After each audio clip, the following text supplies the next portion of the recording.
Komisi Pemberantasan Korupsi (KPK) menangkap 4 ASN dalam operasi tangkap tangan (OTT) terkait perkara suap pengadaan barang dan jasa di Kalimantan Selatan, Kalsel, Minggu 6 Oktober 2024. Wakil Ketua KPK, Nurul Gufron, menyampaikan KPK turut menyita uang tunai sekitar 10 miliar saat OTT dilakukan.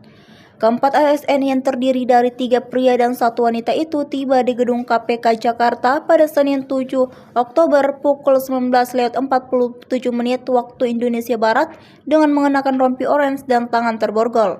Sebelumnya, mereka dimintai keterangan oleh penyidik sejak Minggu 6 Oktober malam hingga Senin pagi di Mapolres Banjarbaru. Selain 4 ASN tersebut, KPK juga menangkap 2 pihak swasta yang diduga berperan sebagai pihak pemberi dan penerima sejumlah uang. Saat ini status 6 orang tersebut belum diketahui apakah masih saksi atau sudah menjadi tersangka. OTT KPK ini juga diduga turut menyeret Gubernur Kalsel, Sahbirin Nur, karena orang kepercayaan gubernur tersebut ikut terjaring.